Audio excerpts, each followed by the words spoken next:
Hello, my name is Rainer Hanekamp. This is NG News with the latest updates from the Angular community and back from the summer holidays. The monthly Q&A session with Mark Thompson took place.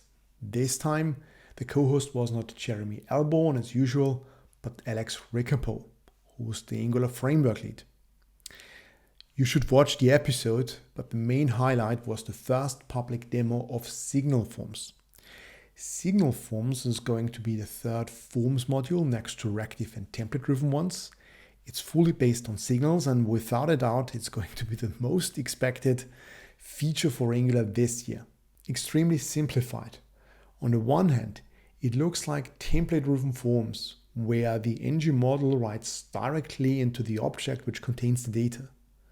On the other side, it's like reactive forms, where we are defining the validation rules in TypeScript and not via directive or HTML attributes.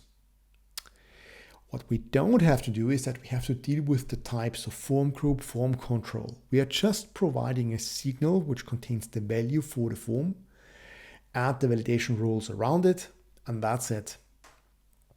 As I said, this is extremely simplified, but let's hear it from Alex. The kind of dream of Signal Forms started with this idea that we wanted to give you the ability to represent the form model as data that you own. So rather than constructing a model out of form pieces like form control and form group, form array, and so forth, that your model would just be a plain data structure. In addition, your model would be data that you own, meaning you have it in some signal in your application, and you give the form system the ability to change that model. The validation system has been redesigned from the ground up. It's a DSL, more powerful than the old one, and Alex doesn't even call it validation anymore. Then on top of the form model, we have this idea of a schema. And the schema is where you tell us about what are the rules of this form, what matters, what doesn't. So our schema is written in kind of this DSL. You can write your own helpers. Another really cool feature is that the schema is compatible with the standard schema validation. That means that you can reuse existing validation rules from other libraries. Yes, Signal Forms has standard schema validation. And so it works with Zod and things like Vest.js and any other tool in the ecosystem that supports standard schema. And in the template, we just use the control to bind the forms field to a signals property. There has also been a short hype on two new signal types. One was called Deep Signal, then got renamed to Nested Signal, and then Projected Signal and Structured Signal. In the end, it doesn't matter because they will stay internal. But, as Alex also mentioned, there might be another signal type coming up. There's a more general form of this API that we are in the process of designing. We largely have called it mapped signal. The Q&A was not about Signal Forms only. Alex also answered other questions, for example, about the status of selectorless, when to use the effect, the differences between signals and observables, and other different topics. Angular 20.2 is going to be released this week.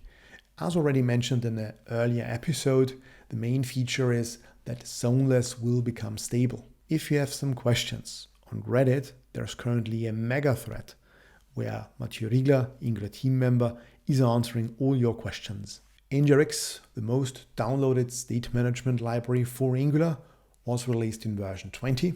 It took a little bit longer than usual, and if you're interested in the new things, there is a blog article.